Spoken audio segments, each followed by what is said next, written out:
Naku, magandang balita ito mga kababayan. PNP Chief General Nartates hindi pinalampas itong mga kabataan na nagbandal sa Quezon City. May mga vandalism na ginawa dito nga at saka nagsuot pa ng mga ng baklava na naka-disguise pa ho sila mga kababayan, naka-itim ho sila. So panoorin natin itong mga kababayan paano po inaksyonan ng ating Chief PNP General Nartates. Panoorin po natin. Dito may ganyan.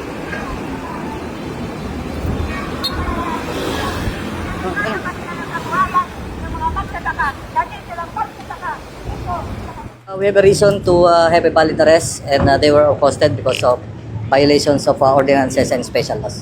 Particularly 9003, RA 9003, BP 880 and local ordinances. Lalo na yung magtatakip ng mukha, bawal naman magtatakip ng mukha. Lalo na yung nangyari noong September last year. Kita nyo naman, di ba? And ayaw natin payagan na sila pa ay magpatuloy na maggulo dyan sa kalsada.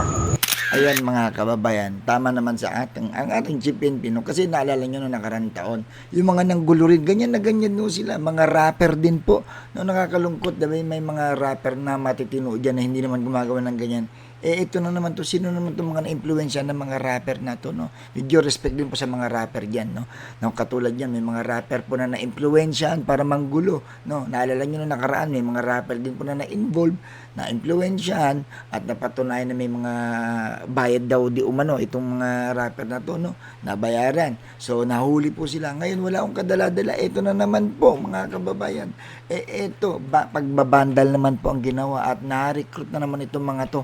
At maawa ka kasi mga minor de edad pa yung iba. Pero tama lang na magkaroon tayo ng kamay na bakal mga kababayan. Kaya itong ginawa po ng ating Chief PNP dapat bigyan ng leksyon itong mga kabataan na to, no? Dahil ito hindi man natin masisi itong mga kabataan na to na totoo lang naman po mga kababayan, iba dito na impluwensyahan lang mo yan, di ba? Napasama lang na syempre siguro sa hirap ng buhay may mga taong nasa likod yan na nagbabayad para sumama sa mga itong rally.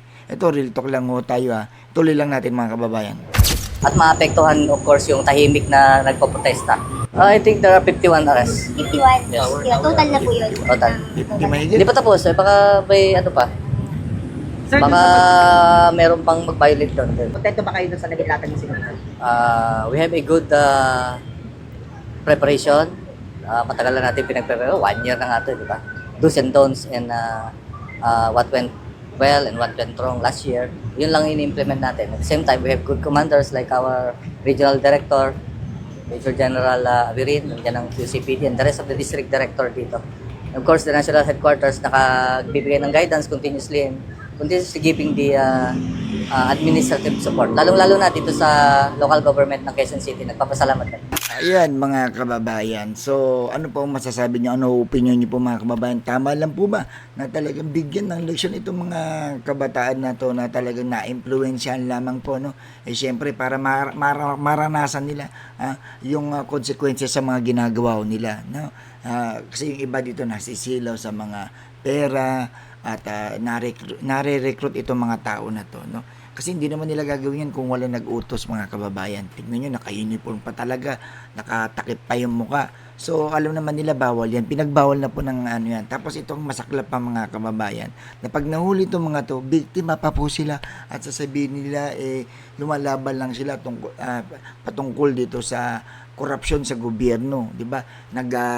Sasabihin nila naglalabas lang sila ng sama ng loob nila, pero hindi naman po tama yung ganito na maglalabas ka ng sama ng loob mo, magagalit ka sa gobyerno, kailangan mo magbandalism, babuyin mo ang mga paligid na yan dyan sa Quezon City. Hindi naman po tama yun Kaya inayaan na nga ho sila, di ba, na magprotesta, magdala ng mga nila, di ba? Sumunod lang naman ho sila, mga totoo lang mga kababayan, sumunod lamang ho sila sa mga protocol diyan, yung mga rules diyan sa pagrarally.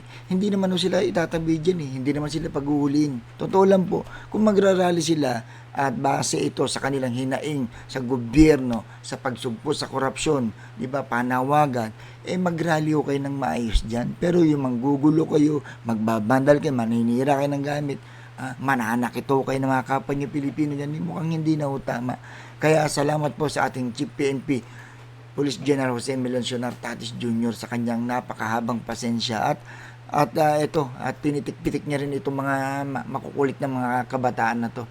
Comment below mga kababayan kung gusto niyo po itong video na to, itong nireaksyonan natin to. Sana naman pakishare itong video na to at pakifollow na rin po sa ating Facebook at saka syempre sa ating YouTube. Salamat po.